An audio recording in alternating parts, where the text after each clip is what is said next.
Hi everyone, my name is Jillian Quinn and I go to Gloucester County Institute of Technology. In the future, I hope on being a commercial real estate agent. So today, NHS and United Way of Gloucester County are partnering up so that I am able to read you this book, The Berenstain Bears Get into a Fight.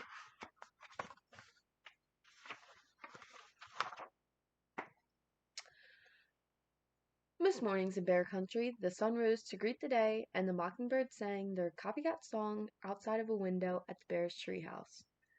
And inside the treehouse, brother and sister bear would wake up. Brother and sister usually got along very well. They took turns nicely with the bathroom, they said please and thank you at breakfast, they often even sat together on the school bus.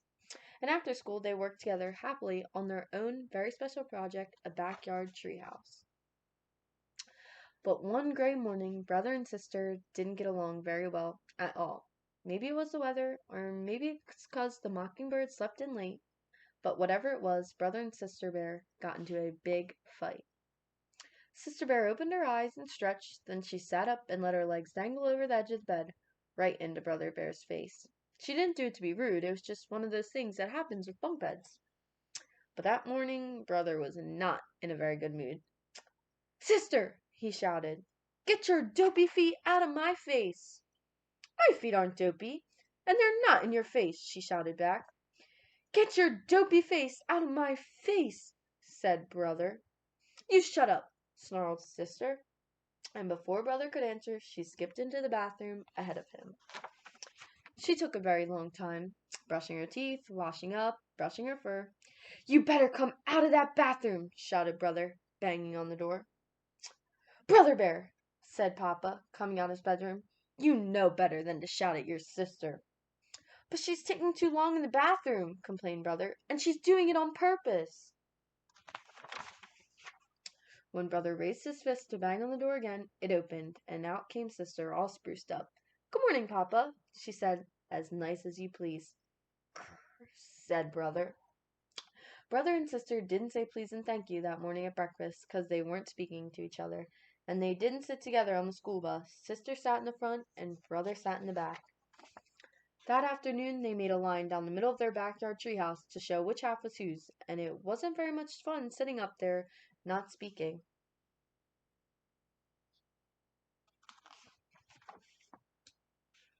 Later, they kept on being mean by taking back all the things that they usually shared. Sister took back her modeling clay, which Brother had made into dinosaurs, and wrote it all back into one ball. Brother took back his trucks and planes and put them on the top shelf where Sister couldn't reach them. They got so angry they forgot they weren't speaking and began shouting at each other even louder than before. Then Papa lost his temper and began shouting at them for shouting. The neighbors didn't know what was worse, the big storm or the rackets coming from the bear's house. Mama had quite enough. She put 2 fingers to her mouth, whistled very, very loudly. Papa and the cubs were so surprised that they stopped shouting. "I didn't know you could whistle like that, Mama," said Sister. "Well, I can, and I can tell you," said Mama sternly, "that I've had quite enough of this foolish fighting. Why, I doubt you two even remember what you were fighting about." The cubs tried to remember, and they couldn't. Mama took the cubs into her lap.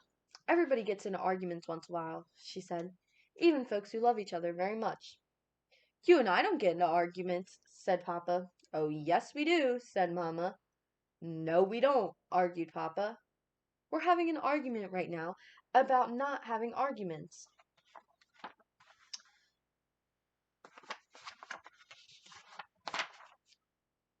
While Papa went over that one, Mama went on to say that an occasional argument are part of living together.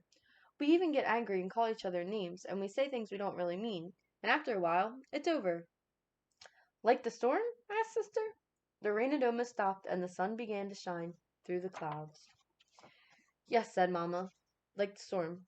"Look," said Papa. "The sun is shining, and the last of the rain had made a rainbow." So, after reading that book, I feel like I really connect to it because I have an older brother and we sometimes fight and don't get along, and my parents get mad because we're yelling and stuff and we don't like to share our things. But at the end of the day, we make up and hug each other and tell each other we love each other and, we're friends again. So I think that you can get a message out of this story that family's family, and you have one family, so you need to make the most of it. And you might fight and have your differences, but at the end of the day, you love each other, and you always love each other. So you need to get past your differences and past the fighting and say you're sorry, hug each other, and apologize, and move on with the day. Because at the end of the day, they're your family, and you'll always love them. Thank you.